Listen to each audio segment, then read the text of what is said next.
and welcome to the Intuitive Entrepreneur Show, where we bring enlightened entrepreneurs, coaches, and influencers together to discuss cutting-edge topics for the world of relationships, culture, business, and spirituality. Here's your host, Max Anjanetta Jones. Hello, everybody, and welcome to Carol's Courage to Confidence segment of the Intuitive Entrepreneur Show, where we say if you have a little bit of courage, and we know that you do, and you hire a good coach like me, we are going to very quickly get you into the effective action steps you get to take to get immediate results.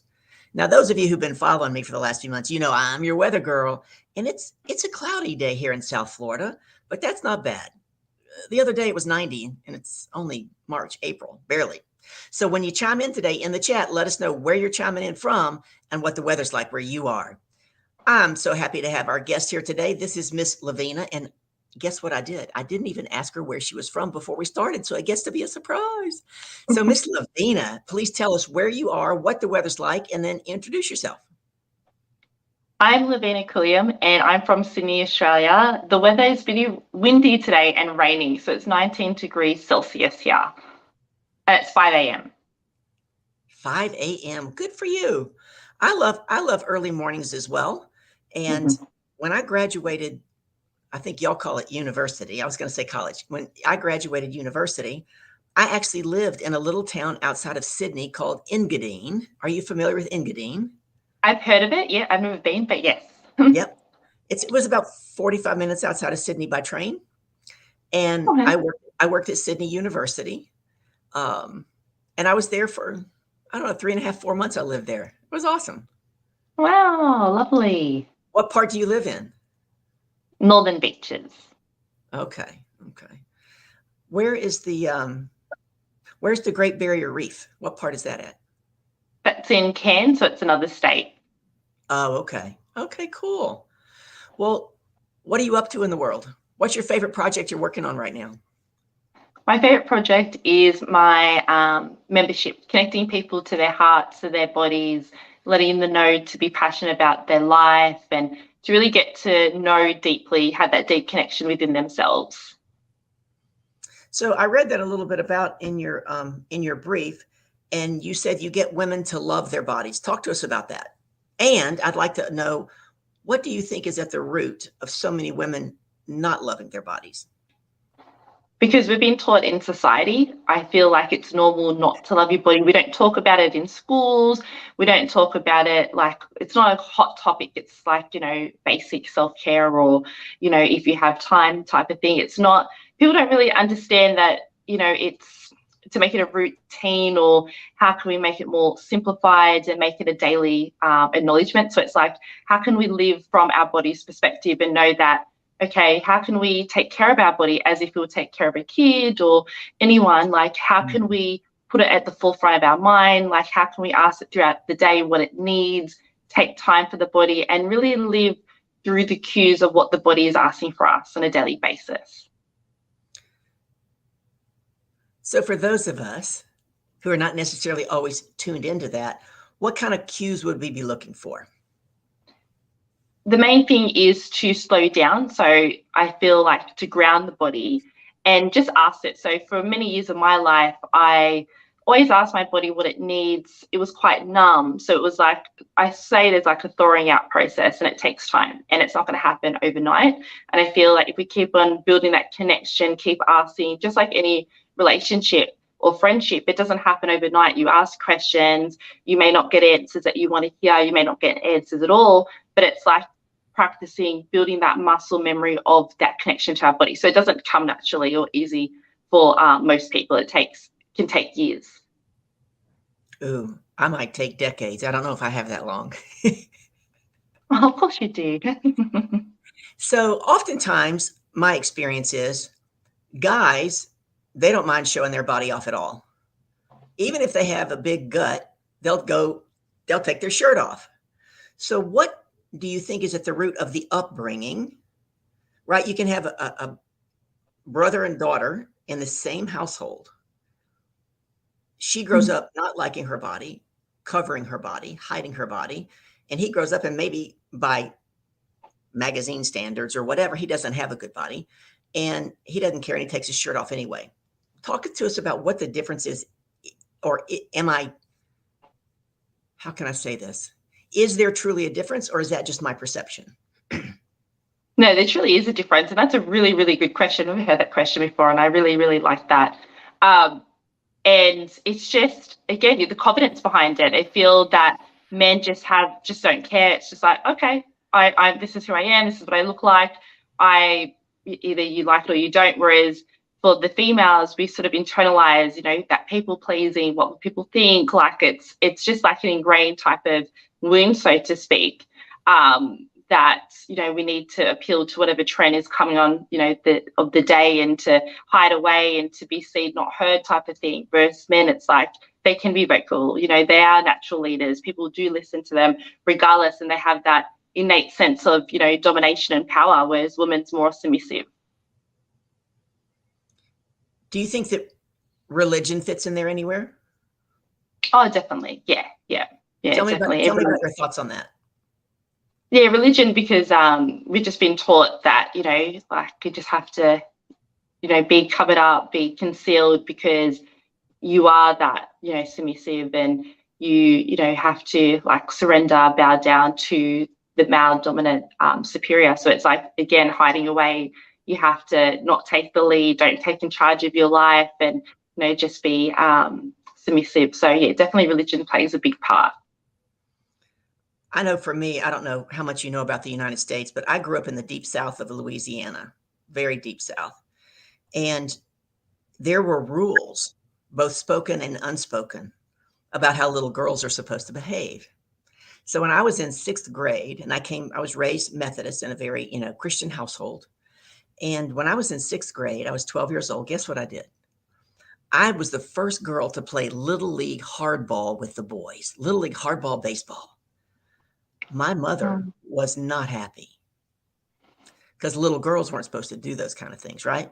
But fortunately, my dad was on the sidelines and he was cheering me on. My dad was my cheerleader. But I can look back on some of those things and wonder, gosh, if my dad hadn't been cheering me on, would I have just quit? Right? Because when I look at that, I think that's a part. I'm called a business leadership coach. I'm all about personal leadership, right? But when I look back, my leadership started actually when I was 7. When I was 5 years old, my dad threw me on a softball team and they kicked me off because I was too little. So when I got to be 7, they put me back on. And what do you think the first thing is I did? I became team captain, 7 years old, right? I was just taking charge. Now, we played softball. This is a softball team out in the country. And we had big old cow patties for bases. You know what cow patties are, right? No. That's when a cow takes a big poop and it dries up and it.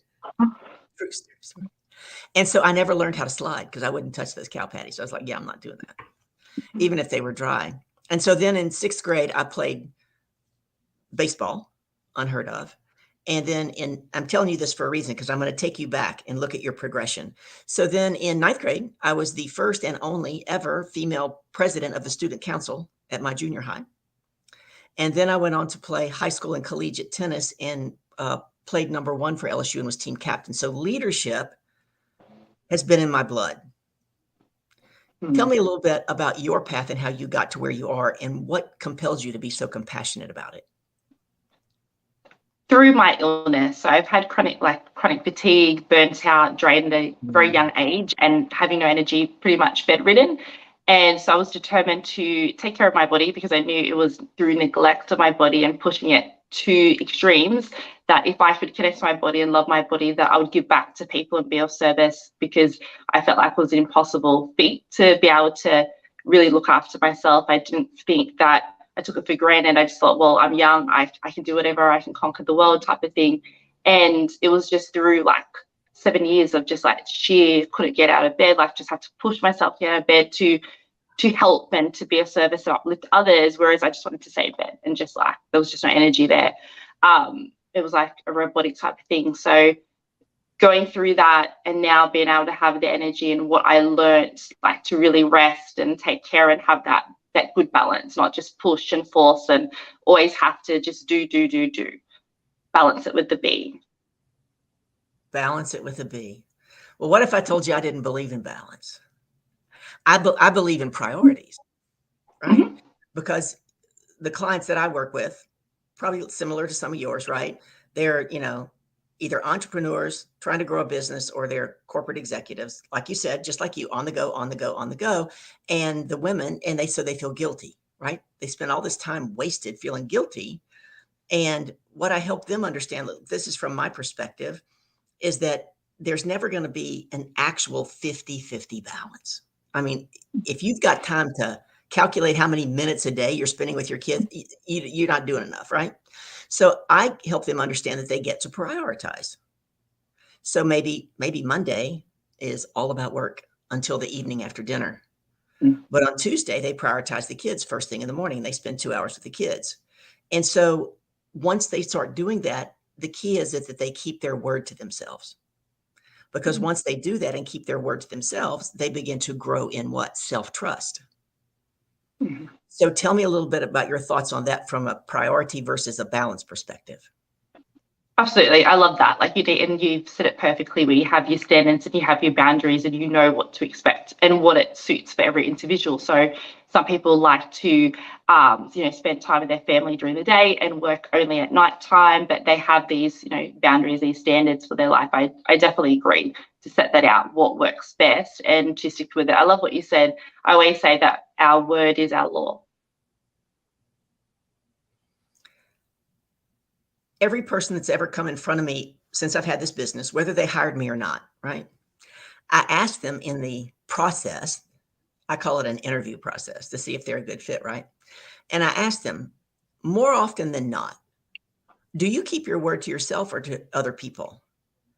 Only one person has ever said, I mean, I've been in front of a lot of people, but only one person ever said, oh no, I keep my word to myself. And I look at that pattern amongst all my clients, because when we do that, it's almost as if it's insidious. We don't even realize that we're eroding self-trust, right? When it's Mhm. out in front of us. Like if I told you, Lavina, I'm going to do this, and I told you 5 times in a row and I didn't do it. When I tell you the 6th time, you're going to be like, yeah, right, Carol.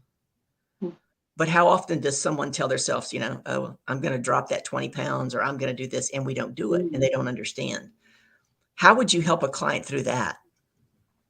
Learning to trust themselves again. Yeah, that's a tough one. By doing little things, so like that trust exercise, like what can they do that is easy, that they can do consistently for a 30-day period, like something that stretches them, but also it's doable, and to show that, okay, yeah, after 30 days, they could do it, continue, and then maybe find another area for, weight loss. I have one other little habit, so such as, increasing your vegetables every day. So not necessarily taking away things, but increasing more healthy foods, and seeing how that goes. So is that one of the things you do? Help your clients get in better shape? Is that what you mean by love their bodies? That's one area, yes. So a lot of people do want to tone up or lose weight. That's always a big theme. So that's part of it, yes.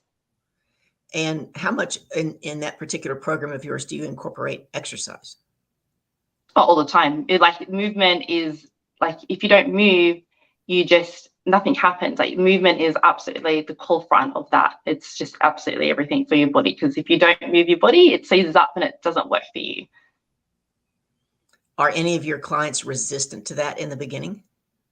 Oh, of course. Like people are like, oh, I know that, but are they actually doing it? And they can say they're doing it, but actually, like, sort of evidence and proof of the pudding that they're actually doing the workout for as long as they're saying. I think it's easier for people to say, I'm doing this workout, but actually not doing any. And it's just starting with, easy walks. I'm like, oh, can you show me? Can you actually show me, your walks, your steps as well, that accountability? Do you have them wear one of those pedometers so it marks their steps? Oh, they can use their phone, but yeah, I would love that. But they could, yeah, definitely use their phone to count it. So what's the one thing, if you could only do one thing with your clients, what would it be?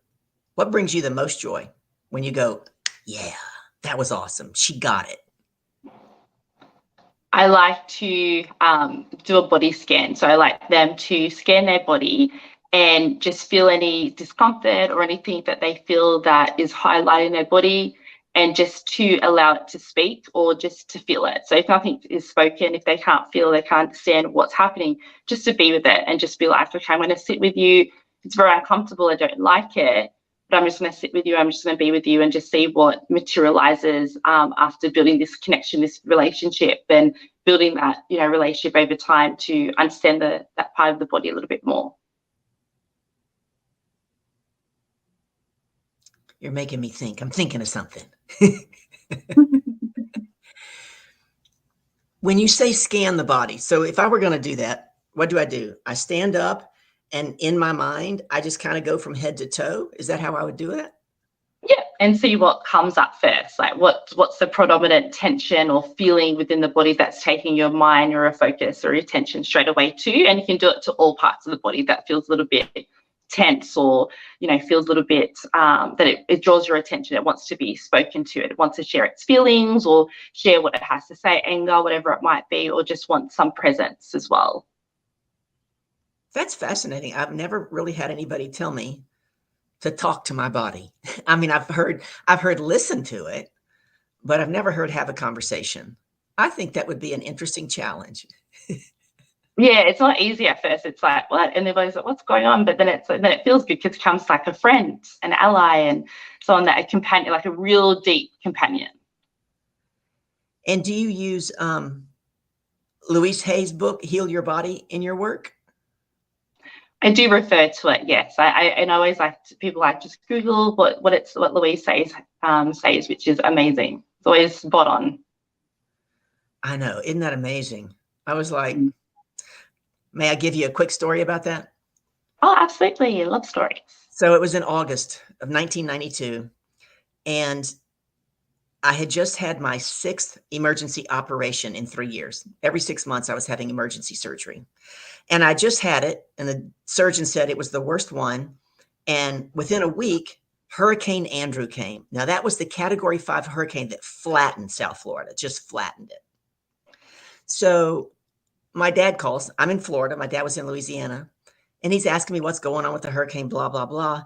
And I told him about the surgery. And he goes, oh, that's a shame you're there all by yourself. And without thinking, I said, well, I'm not by myself. And he goes, what do you mean? Who's there with you? And I said, my girlfriend. He says, what do you mean your girlfriend? And so I told him my girlfriend, Kim, and I explained, and there was this dead silence on the other end of the phone. And then he says, well, I guess I'm glad you told me. Right? If you look at Louise Hay's book, the thing that I was having surgery on it's called a perirectal abscess, right?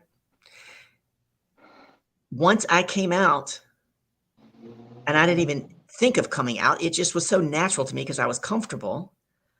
I never had another operation. And if you go look in Louise Hay's book about what it was about stuffing your stuff, right? It was about hiding. It was about stuffing. And you look that up in the Louise Hay book. I mean, think about it. I was having emergency surgery every 6 months. And now it's been 30 years and I haven't had surgery again. Wow. Wow. Amazing. Yeah. I mean, it brought up some other challenges. My mother quit speaking to me, but that was a whole nother thing. But yeah. So Louise Hay's book is, honestly, I haven't looked at it in a while. I think it's in my storage, but like you said, you can Google it and find out what's going on. So tell us a little bit about how you work with clients. Is it private? Do you have a group? What do you do?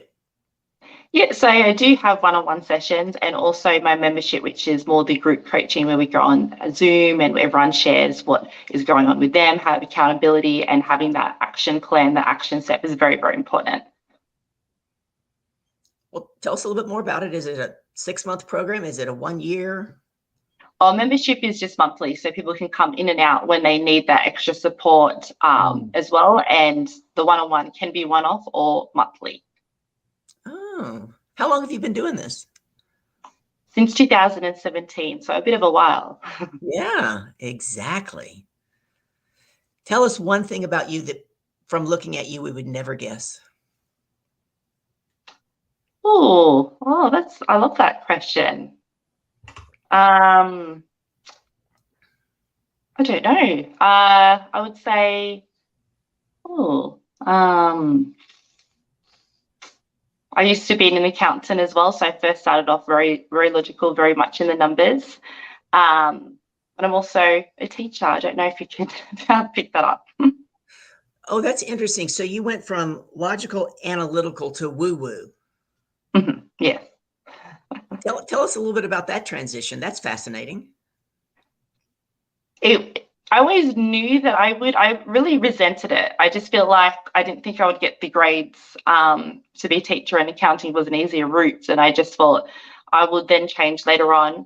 But it was just like the head, like in order to, pass and to get in. My parents as well, the influence is that, it's a regarded, profession, and they didn't like me to teach, and they don't like this woo-woo side because they're just not aware of it. And then I just decided, well, it's my life. I'm just going to do what I want. It doesn't matter what that perception is. But I also, the benefit of the gift was that I also, I love that logical side as well. And I very honor it just as much as the woo-woo side. But try to find that perfect balance, that union or marriage of the two. Back in the summer of 21, I spoke on a Zoom to 1,100 coaches. Fascinating, right? 1,100 on a Zoom. Wow. And I don't know if you can see, but my name is the Queen of Reframe, because I teach and train on empowering questions. You can bring me any challenge and I can quickly reframe it and give you action steps to get immediate results and ask the questions around it. So then from that talk, she hired me to be one of the 5 teachers of this 8-week quantum coaching certification program, right? So we were on there with the group, and I forgot what the question was or what was going on, but there was this guy, Marco. I mean, he is like the king of woo-woo. So he gives this very esoteric whatever, and the lady who's leading it comes back and says, well, Carol, what do you think about that? And I went, and I gave my answer, and she starts laughing. She goes, yep, Marco's woo-woo, Carol's pragmatical, right? But, I wouldn't have even known about a lot of this stuff if COVID hadn't hit. It would have never entered my world. It's really entered my world, like Max Anjanetta Jones that runs this whole thing. I mean, she owns this network and all of that. That's how I met her. And in 2021 and early 22, I had 2 live shows. I still have one called Carol's Courage to Confidence Corner, and the other one was Carol's Craft Cocktails, had a craft cocktail show.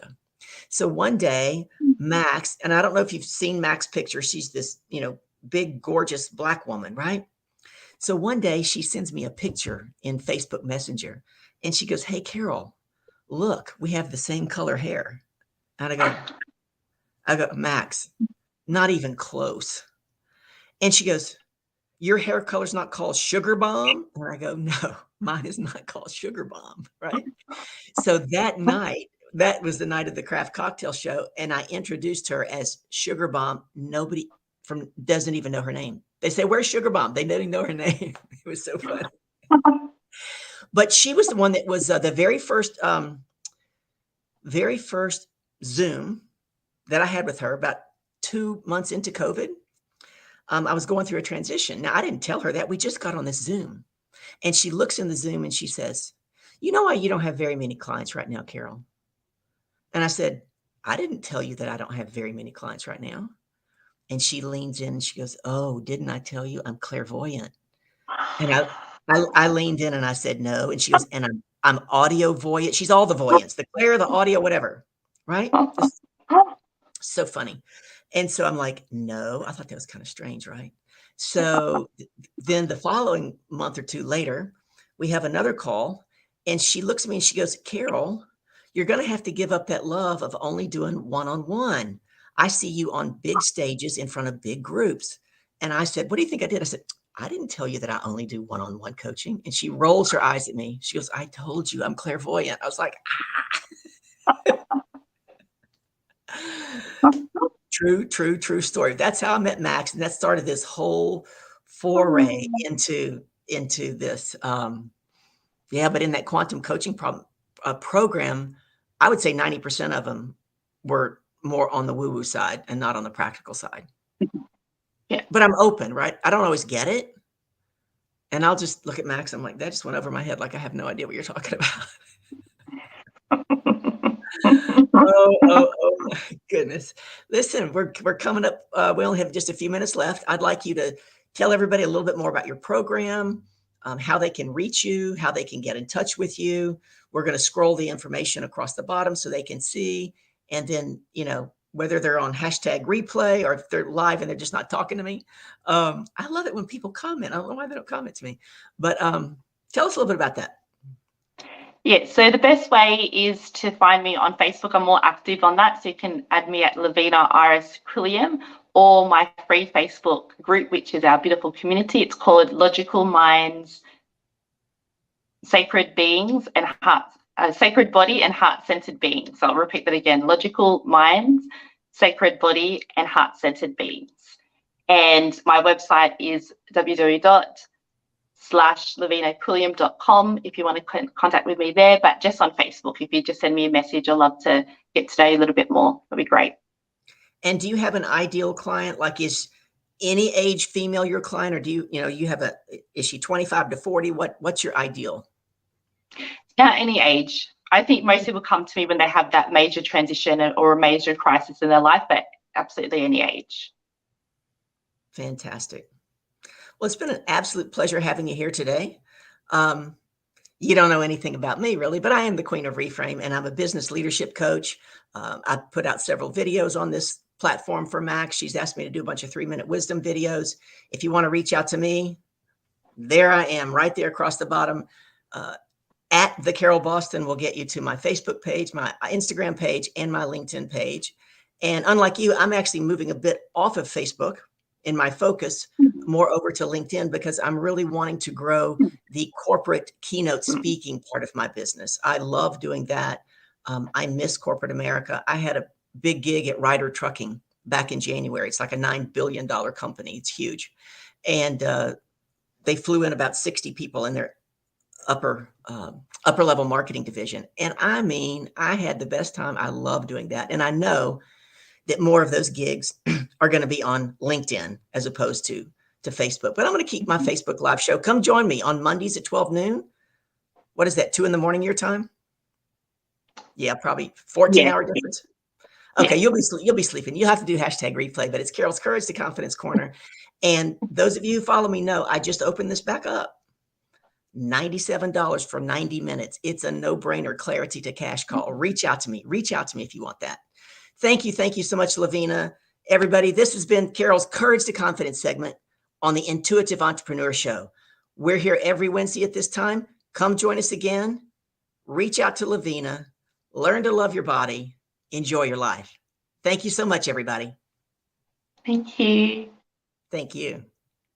The Intuitive Entrepreneur Show is hosted by Max and Janetta Jones and is brought to you by Life Coaching Today magazine, empowering your health, business, community, and life. This has been a production of True Awesome Life Productions, who asked, what does your true awesome life look like? Start that journey today at trueawesomelife.com. For more information on this or past episodes,